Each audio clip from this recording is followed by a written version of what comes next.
Hello students, आज से हम अपनी साइंस की क्लास भी शुरू कर रहे हैं। 10th क्लास का फर्स्ट चैप्टर आज हम पढ़ेंगे, chemical reaction and equations. Chemical reaction and equations के अंदर सबसे पहले हमारे दिमाग में यही क्वेश्चन आता है कि केमिकल रिएक्शंस होती क्या है। केमिकल रिएक्शंस वो प्रोसेस होता है जिसके अंदर नए सब्सटेंसेस बनते हैं, और जो नए सब्सटेंसेस बने हैं उनकी प्रॉपर्टीज बिल्कुल डिफरेंट होती है जिन सब्सटेंसेस से वो बने हैं। मींस रिएक्टेंट्स टोटली कन्वर्ट हो जाते हैं प्रोडक्ट्स में।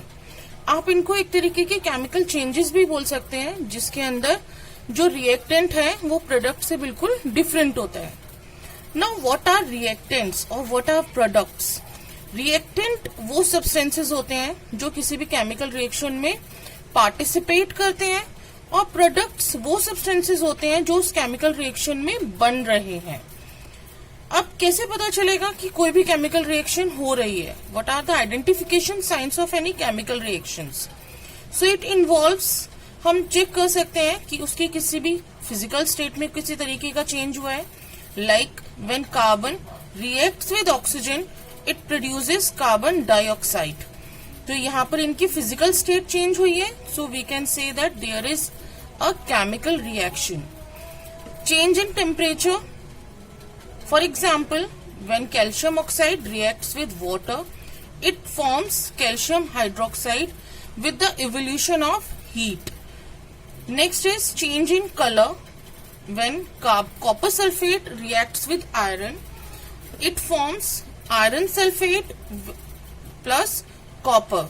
Means copper sulfate जो कि ब्लू कलर का होता है, जब कभी भी वो आयरन नेल या आयरन के साथ रिएक्ट करता है तो वो एक ग्रीन कलर का सॉल्यूशन बना लेता है फेरस सल्फेट का।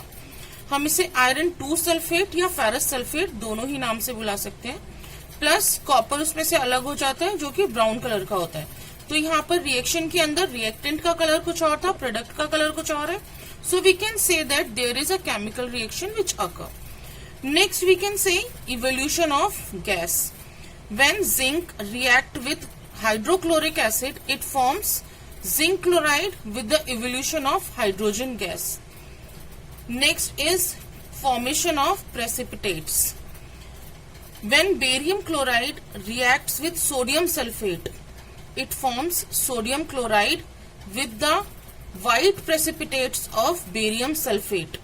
तो यहाँ पर precipitates आपके फॉर्म हुए प्रोडक्ट्स में, जबकि रिएक्टेंट्स में नहीं थे। तो हम बोल सकते हैं कि यहाँ पर एक केमिकल रिएक्शन हुई है। Now we discuss the symbols which are used during any chemical reaction. हमने केमिकल रिएक्शन जो मैंने पीछे आपको बताया उसमें काफी जगह यूज किया है। छोटा s लिखा हुआ है, स्मॉल g लिखा है, स्मॉल l लिखा है। इन सब सिंबल्स की मीनिंग्स क्या होते हैं? हमने एरो बनाया हुआ है ऊपर की साइड या डाउनवर्ड डायरेक्शन में एरो बनाया हुआ है। इन सब सिंबल्स के मीनिंग होते हैं केमिस्ट्री के अंदर। तो कोई भी केमिकल रिएक्शन जब हम लिखते हैं उसके अंदर अगर स्मॉल s लिखा हुआ है, it means we represent solid state here. If we write small g, it represent gaseous state. l represents liquid state. aq, small a small q represents aqueous solution. If any triangle will be there on the arrow, it means वहां पर heat हो रहा है। On heating we symbolize with it a triangle sign. Evolution of gas can be represented by an upward direction arrow. If there is a formation of precipitates, we write the downward direction arrow. Then reversible reaction can be represented by this kind of symbol. And if there is an arrow in this direction, it symbolizes that there is a chemical reaction proceeded. Now what are the ways of representing a chemical reaction? किस तरीके से हम किसी भी chemical reaction को represent करते हैं? हम केमिकल रिएक्शन को बेसिकली 3 टाइप से रिप्रेजेंट कर सकते हैं, 3 फॉर्म से रिप्रेजेंट कर सकते हैं। जैसे कि फर्स्ट मैंने यहाँ पे बताया आपको स्टेटमेंट इक्वेशन। लाइक कोई भी रिएक्शन जो है इक्वेशन की फॉर्म में हमें दी होगी, लेकिन उसमें स्टेटमेंट लिखी होगी। Like nitrogen gas combined with hydrogen gas and forming ammonia gas. जब कभी भी ऐसे स्टेटमेंट के फॉर्म में आपको कोई भी रिएक्शन दी होगी तो वो आपका स्टेटमेंट इक्वेशन कहलाएगा। अगर यही चीज सेम आपको ऐसे वर्ड्स में दी होगी, like nitrogen gas plus hydrogen gas gives ammonia, तो ये आपकी वर्ड इक्वेशन कहलाएगी। नेक्स्ट इज स्केलेटन इक्वेशन और सिंबॉलिक इक्वेशन। ये दो तरीके की होती है, unbalanced and balanced equation. Unbalanced equation जिसके अंदर प्रोडक्ट्स, नंबर ऑफ प्रोडक्ट्स और नंबर ऑफ रिएक्टेंट्स सेम नहीं होते। इसके अंदर नंबर ऑफ एटम्स जो है रिएक्टेंट्स के, वो नंबर ऑफ प्रोडक्ट्स के एटम्स के बराबर नहीं होगा। वो इक्वेशन आपकी स्केलेटल इक्वेशन मींस वहां पर आपके सिर्फ केमिकल साइंस हम यूज करेंगे, केमिकल रिप्रेजेंटेशन हमने यूज किए, सिर्फ सिंबल्स यूज किए हैं, इसलिए हम इन्हें स्केलेटल इक्वेशन या सिंबॉलिक इक्वेशन भी बोलते हैं।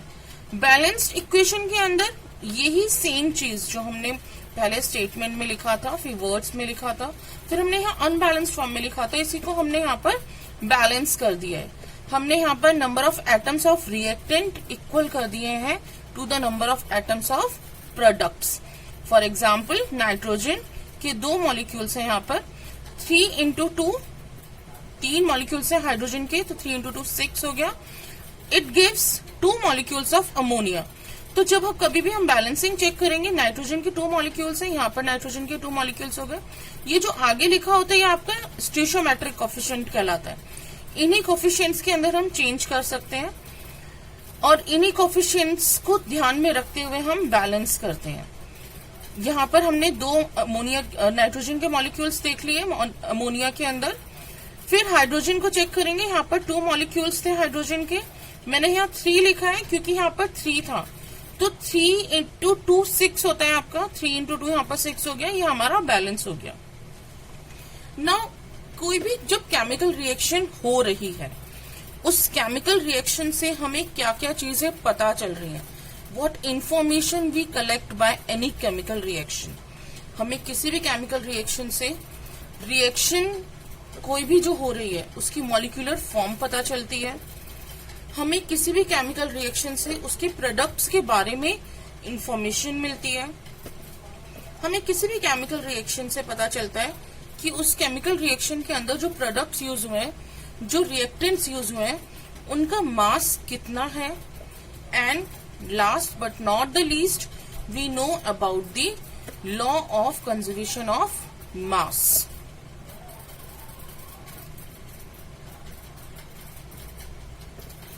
Students, after collecting all these informations about any chemical reaction, now we are approaching to types of chemical reactions or equations.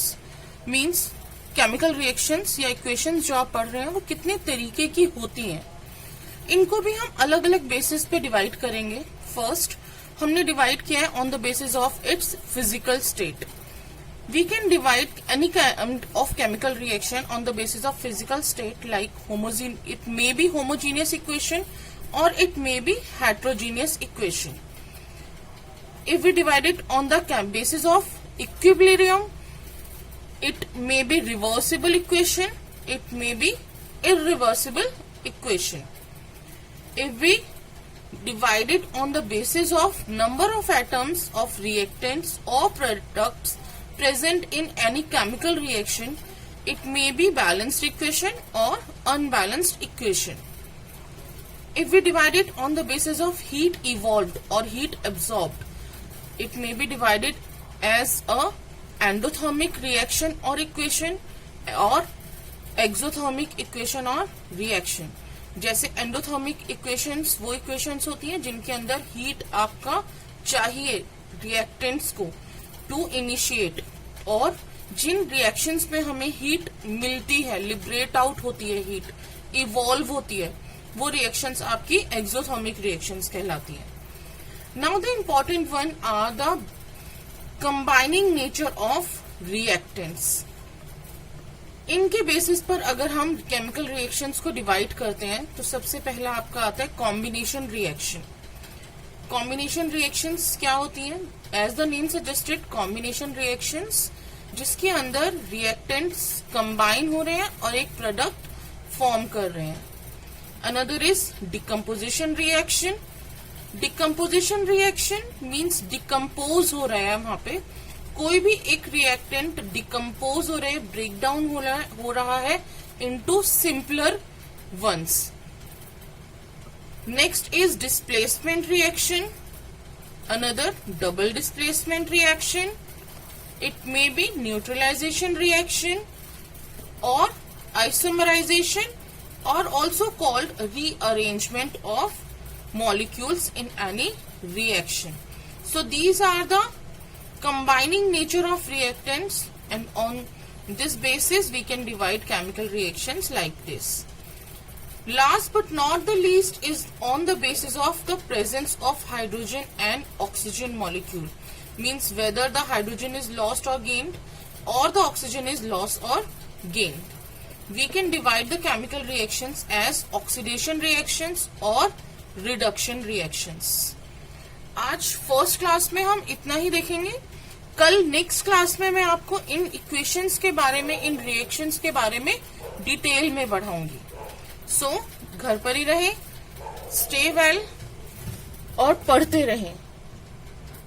I hope आप सभी को समझ आया होगा जितना मैंने आज समझाया है. Goodbye students.